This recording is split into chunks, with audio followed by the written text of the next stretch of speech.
সুস্থ হয়ে উঠলেই বাঁচি। এভাবে এভাবে রোগী হয়ে সারা দিন বিছানায় পড়ে থাকা আমায় কি মানায়? কি কেমন আছো রানী?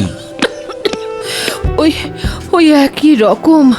তোমাকে এই অবস্থায় রেখে যেতে কিছুতেই মন চাইছে না, কিন্তু কি করব বলো? অত বড় একটা আলোচনা সভায় স্বয়ং নবাব, তারপর বর্ধমানের রাজা উপস্থিত থাকবেন। আর তুমি তো জানো কিভাবে আমাদের এই বাংলাকে সোনার বাংলা তৈরি করা যায়। তাই নিয়ে অনেক পরিকল্পনা হবে। জানি তো, তাই তো বলছি, আমার জন্য কোনো চিন্তা করবেন না।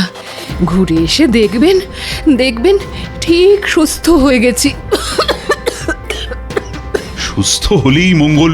শোনো, রাজবৈদ্যকে আমি বলে দিয়েছি সকাল বিকেল তোমাকে দেখে যাবে, কিন্তু এই অবস্থায় তোমাকে ছেড়ে যেতেও না একেবারে ইচ্ছে করছে না। ঠিক আছে ঠিক আছে ঠিক আছে, আমার জন্য এতটা উতলা না হয়ে যে কাজে যাচ্ছেন সেটা ভালো করে করে আসুন। তাহলে আমি আসি। হ্যাঁ, আসুন।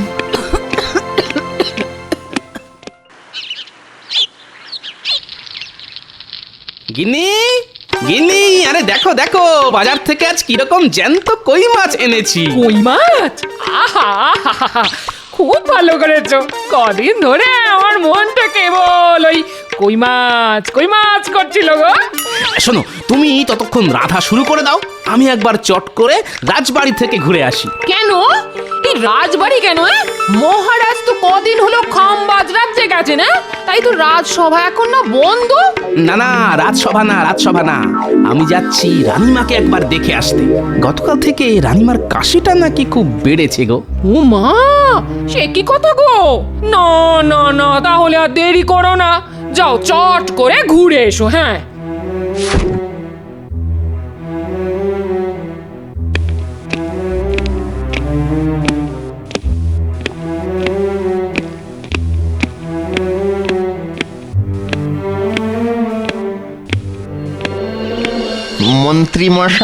মন্ত্রী মশাই, যা বলতে এসেছিস চট করে বলে ফেলতো। মানে বলতে এসেছিলাম যে হাট একেবারেই খালি, তাই যদি গরিবের কিছু সাহায্য করতেন। এই দেখো, এমন সময় এসে চাইলি যে দেখ আমারও হাত খালি, তোরা কি যে করিস। খালি তো ভর্তি করে নিন। শুনলাম মহারাজ কদিনের জন্য খামবাজ রাজ্যে গেছেন, এই তো সুযোগ। না রে, সেটা মনে হয় এবার হবে না। মহারাজ খুব শেয়ানা হয়ে গেছে, রাজকোষের চাবি দিয়ে গেছে মহারানীর হাতে। যাচ্ছিল তাহলে তো দেখছি আপনার ওই বাড়া ভাতের ছাই পড়ে গেছে একেবারে, খুবই খারাপ ব্যাপার। আরে রাজবৈদ্য না, রাজবৈদ্য, আরে ও রাজবৈদ্য, বলি চললে কোথায়? রাজবাড়িতে। কেন রাজবাড়িতে কেন? রানীমার শরীর গতিক ভালো নয়, কদিন ধরেই কাশি তো হচ্ছিলই, আজ নাকি আবার ওই কাশির সাথে রক্ত পড়েছে। ও বাবা, এ তো খুব চিন্তার কথা। এদিকে মহারাজও কবে ফিরবেন তার ঠিক নেই। চলো, আমিও যাব তোমার সঙ্গে। তোরা এখন বাড়ি যা, আমি রাজবাড়ি থেকে ঘুরে আসি। সম্ভব হলে এই রাজকোষের চাবিটাও নিয়ে আসতে হবে। হ্যাঁ,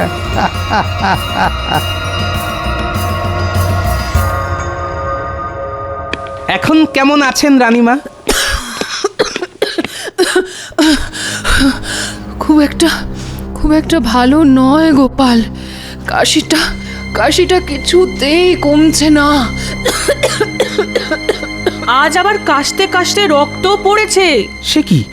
না না, কাশির সাথে রক্ত পড়া তো ভালো কথা নয়। তা রাজবৈদ্যকে কি খবর পাঠানো হয়েছে? হ্যাঁ, পাঠিয়েছি, তিনি এসে পড়লেন বলে। এসে পড়লেন নয়, এসে গেছি। আপনি কোনো চিন্তা করবেন না রানীমা। রাজবৈদ্যকে একেবারে বাড়ি থেকে তুলে নিয়ে এসেছি। আমাকে আবার তুলে আনলো কখন? বরং বরং আমার কাছ থেকে তো সব কিছু শুনে নিজেই তো আমার পিছু পিছু চলে এলো। আরে আমার ধ্যানমগ্ন হয়ে কি ভাবছো? হ্যাঁ, দেখো দেখো, তাড়াতাড়ি রানীমাকে দেখে রোগের উপশমের কিছু একটা ব্যবস্থা করো। হ্যাঁ হ্যাঁ হ্যাঁ, দেখছি দেখছি দেখছি, বড় করে হাঁ করুন তো দেখি। না না না না না না, তেমন ভয়ের কিছুই নেই। আসলে ওই কাশতে কাশতে গলার ভেতরটা মনে হচ্ছে ওই চিড়ে গেছে। হ্যাঁ হ্যাঁ, ওই তার থেকেই রক্তপাত। শোনো বৈদ্য, ভালো দেখে এমন ওষুধ দাও যাতে রানীমা তাড়াতাড়ি সুস্থ হয়ে ওঠেন। জানেন রানীমা, আপনার অসুখের চিন্তায় কাল সারা রাত আমি দু চোখের পাতা এক করতে পারিনি। বেটার ছেলে কিরকম গল্প বানাচ্ছে দেখো। আজ সকালে বাজারে দেখা হতে একবারও তো রানীমার কথা বললো না, উল্টে গুচ্ছের বাজার করে আমার নাকের উপর দিয়ে থলি দুলিয়ে বাড়ি চলে গেল। কাশিটা পুরোপুরি নির্মূল হতে আরো কটা দিন সময় লাগবে। মন্ত্রীমশাই, রাজকাজের কোনো অসুবিধে হচ্ছে না তো? না না, অসুবিধে আবার কোথায়, শুধু রাজকোষের চাবিটা যদি দিতেন। কেন, রাজকোষের চাবি দিয়ে আপনি আবার কি করবেন? দেখো গোপাল, যা বোঝো না তা নিয়ে কথা বলো না। বারে, বুঝবো না কেন? মহারাজ তো যাকে যা দেবার সবকিছু দিয়ে গেছেন। হ্যাঁ, তা অবশ্য দিয়ে গেছেন। তাই রাজকোষের চাবি না পেলেও রাজকাজ আটকাবে না, আর রাজবাড়ির হেসেলও বন্ধ হয়ে যাবে না। ব্যাটা পেট মোটা আমার সব মতলবে জল ঢেলে দিল। রানীমা, এসব রাজকাজের চিন্তা না করে আপনি একটু ঘুমোবার চেষ্টা করুন তো, দেখবেন ভালো করে ঘুমোলে সব ঠিক হয়ে যাবে। তুমি একেবারে ঠিক কথাই বলেছ গোপাল, ঘুমটাই এখন খুব দরকার। আমি তাহলে এখন আসছি রানীমা, বিকেলে আবার আসবো।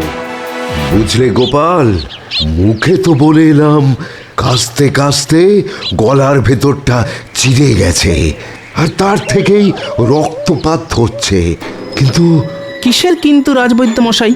সত্যি কথা বলতে কি, রানীমার শরীর গতিক কিন্তু সুবিধার বলে মনে হলো না। আজ না হয় পাচন দিলাম, পাচন খেয়ে সুস্থ হয়ে গেলে ভালো, কিন্তু কিন্তু ভালো না হলে খুবই চিন্তার বিষয়ে গোপাল। কি বলছেন কি? আমি ঠিকই বলছি। এদিকে মহারাজও রাজ্যের বাইরে, তিনি থাকলে এতটা চিন্তা আমার হতো না। তার মানে মহারাজকে খবর পাঠাতে বলছেন? কিন্তু সেখানেও তো সমস্যা। খাম্বাজ রাজ্য তো আর খুব একটা কাছে নয়, দ্রুতগামী ঘোড়ায় চড়ে গেলেও 1.5 দিন লেগে যাবে। হ্যাঁ, ওই যাওয়া আসার দূরত্বটা একটা সমস্যা বটে। যেতে 1.5 দিন, আসতে 1.5 দিন, তারপর মহারাজকে খবর দিয়ে নিয়ে আসা, সবকিছু করতে করতে তো কমপক্ষে 3-4 মতো তো লেগে যাবেই। না না রাজবৈদ্য মশাই, ওই মহারাজের কথা মাথা থেকে নামিয়ে যা করার তা আপনাকেই করতে হবে, আর 2-1 দিনের মধ্যেই রানীমাকে ভালো করে তুলতেই হবে।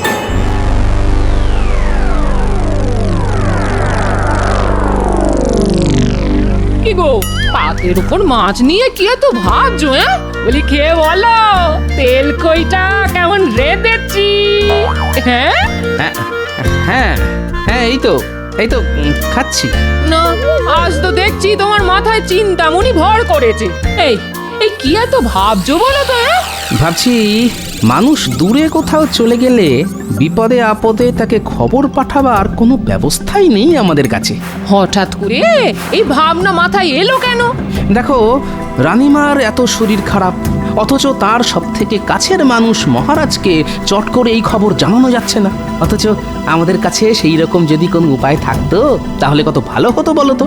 এক লহমায় মহারাজ জেনে যেতেন। এই দেখো দেখো, এই উপায় যখন নেই তখন তা নিয়ে 7-5 ভেবে তো কোনো লাভ নেই। হ্যাঁ, এই ওসব কথা মাথা থেকে নামিয়ে ভালো করে খাও তো খাও, এই খাও খাও। কাল একবার বিজ্ঞানীর সঙ্গে এই নিয়ে কথা বলতে হবে।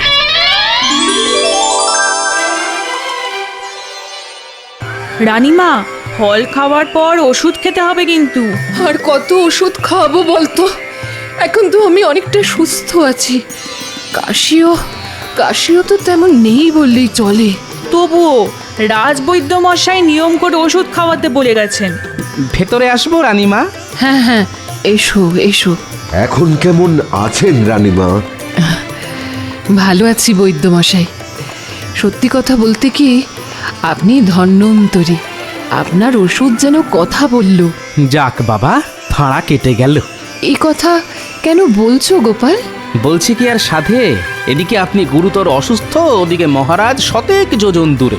চিন্তায় তো আমাদের হাত পা পিঠের মধ্যে সেঁধিয়ে যাচ্ছিল।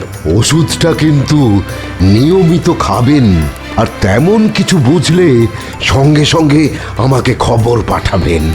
এখন তাহলে আসি রানীমা। হ্যাঁ হ্যাঁ, আসুন আসুন।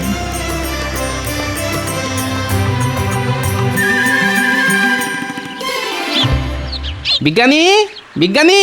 গোপাল ডাকছে না? বিজ্ঞানী? দাঁড়াও দাঁড়াও, আসছি। কি ব্যাপার, হঠাৎ না বলে না কয়ে আমার বাড়ি পথ ভুল করেছো? ভেতরে চলুন, কথা আছে। হ্যাঁ, এবার বলো কি কথা? আচ্ছা বিজ্ঞানী, ধরুন কোনো মানুষ দূরে কোথাও কাজে গেল, হ্যাঁ, সে তো যেতেই পারে। এর মধ্যে তার বাড়িতে কোনো বিপদ ঘটলো, হ্যাঁ, সে তো ঘটতেই পারে। তাহলে মানুষটা সেই খবর পাবে কি করে? হ্যাঁ, হঠাৎ এই প্রশ্ন কেন? আপনি তো জানেন রানীমার শরীর গতিক ভালো যাচ্ছিল না। হ্যাঁ, কথাটা শুনে অবধি খুব চিন্তায় আছি গোপাল। তা আজ কেমন আছেন উনি? একরকম সুস্থ হয়ে গেছেন, যাক বাবা, নিশ্চিন্ত হওয়া গেল। কিন্তু আমি যে পুরোপুরি নিশ্চিন্ত হতে পারছি না বিজ্ঞানী। কেন? ধরুন রানীমার যদি বাড়াবাড়ি হতো, তাহলে তো সেই খবর মহারাজকে পাঠাতেই 1.5 দিন লেগে যেত। তারপর মহারাজের ফিরে আসা, সেও প্রায় 1.5 দিন। খুবই ন্যায্য কথা বলেছ গোপাল। একমাত্র ঘোড়া ছাড়া আমাদের কাছে না আছে কোনো দ্রুতগামী যান, না আছে খবর পাঠানোর কোনো ব্যবস্থা। দূরত্বের কাছে আমরা সত্যিই বড় অসহায় গোপাল। বিজ্ঞানী হয়েও আপনি এ কথা বলছেন? আচ্ছা, বিজ্ঞান কি এমন কোনো যন্ত্র আবিষ্কার করতে পারে না যা দিয়ে বিপদে আপদে দূরের লোকের সঙ্গে খুব তাড়াতাড়ি যোগাযোগ করা যায়? ব্যাপারটা নিয়ে আমিও এক সময় ভাবনা চিন্তা করেছিলাম গোপাল।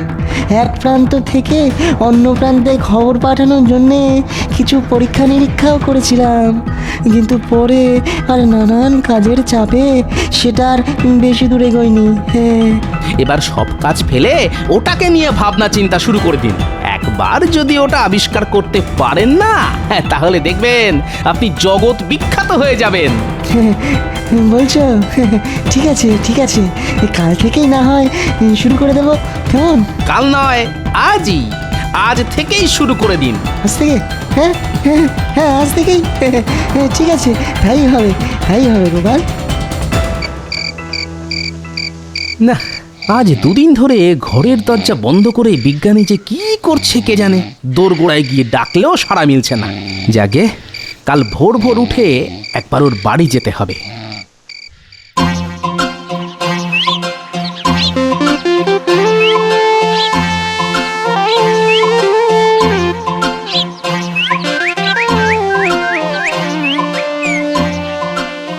এই দেখো গোপাল, এখন এই বাটির মতো দেখতে পাত্রটা কানে চেপে ধরে দূরে চলে যাও, অনেক দূরে, ওই ওখানে। আমি এই বাটিটায় কথা বলছি, দেখি তুমি শুনতে পাও কিনা।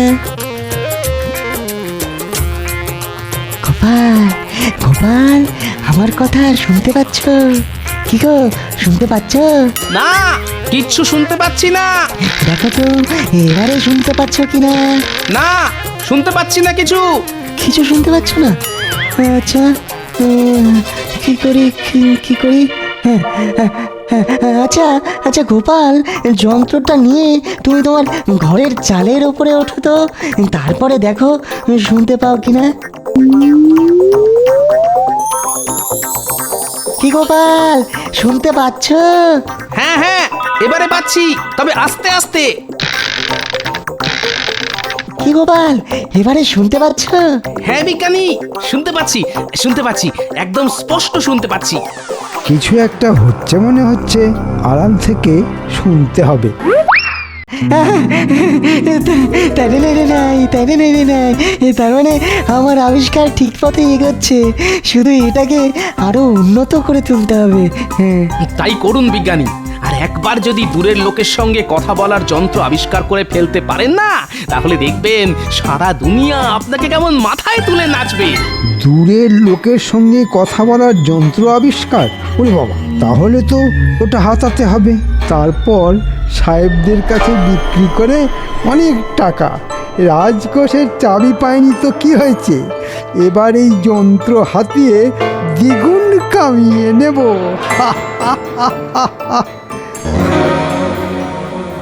এবারে এমন জোরে মারবো না, দেখবি আমার গুলির তোরা কেউ ধরতেই পারবি না।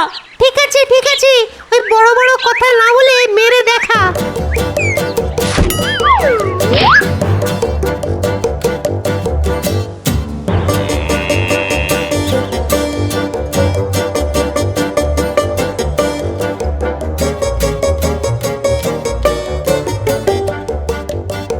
বুঝলি পুনি, এই মাঠটা না খুব সুন্দর, কাল থেকে আমরা রোজ এই মাঠেই খেলতে আসবো।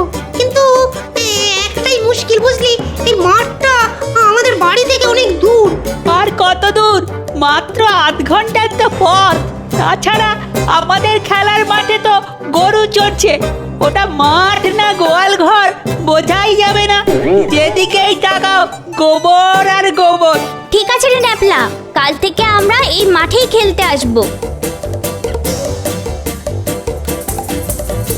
আরে মন্ত্রী মশাই এদিকেই আসছে না?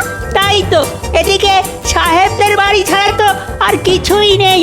তাহলে হয়তো সাহেবদের সাথে দেখা করতে আসছে। চল লুকিয়ে পড়ি, তারপর দেখতে হবে সাহেবদের সঙ্গে মন্ত্রী মশাইয়ের কি দরকার।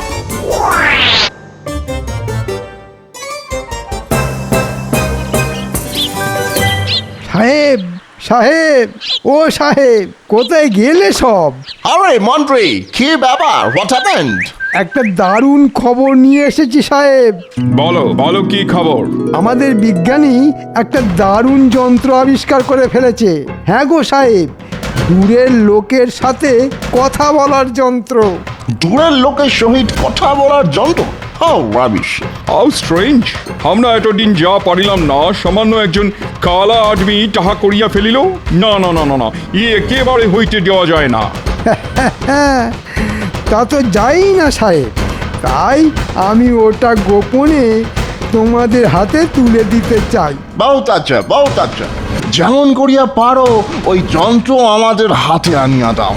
তা না হয় দেব, কিন্তু তার বদলে আমি কি পাবো? বলো, কি চাও তুমি? তেমন কিছু নয়, মাত্র 1000 মোহর। ঠিক আছে, তাই পাবে। আগে ওই যন্ত্রটা তো আনিয়া দাও।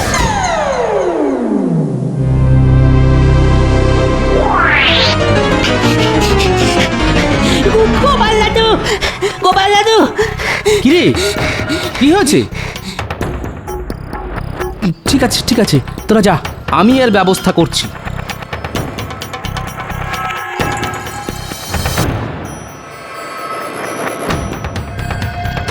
বলো কি গোপাল, মন্ত্রী এত বড় একটা খারাপ কাজ করতে পারে? ও যে কি পারে আর কি পারে না সেটা একমাত্র ওই জানে, কিন্তু আমাদেরও এর একটা উপযুক্ত জবাব দিতে হবে। যন্ত্রটা লুকিয়ে ফেলতে বলছো? না, লুকিয়ে ফেললে তো খেল খতম হয়ে যাবে। শুনুন, এমন কিছু একটা করুন যাতে বাক্সের হ্যান্ডেল ঘুরিয়ে যন্ত্র চালু করলেই দুম করে ফেটে যায়। খুব ভালো বলেছো গোপাল, এটাই হবে শটাং সমাচারের। আমি বাক্সের ভেতরে বারুদ ভরে রাখবো। তাহলে বুঝতে পারলি তো কি করতে হবে? জলের মতো বুঝে গেছি। ওই বিজ্ঞানীর হাত পা বাঁধবো আর যন্ত্রটা হাতিয়ে এনে আপনাকে দেব। হ্যাঁ, কিন্তু এত সব করার জন্য আমরা কি পাবো? আমরা কাজের আগেই পাওনা গন্ডার কথা না আমার ভালো লাগে না। আগে কাজ করে এনে দেখা, তারপর তোদের পুষিয়ে দেব।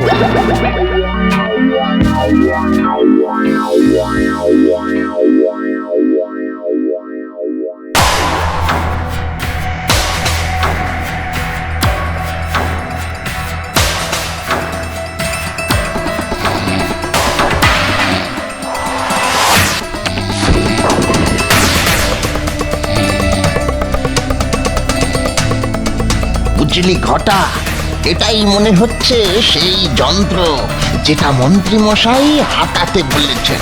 তাহলে তাহলে চল এই যন্ত্রটা নিয়ে পালাই। হ্যাঁ, কিন্তু কিন্তু বিজ্ঞানীর হাত পা বাঁধতে হবে তোরে। দরকার নেই, ও বেটা ঘুমিয়ে একেবারে কাঁদা।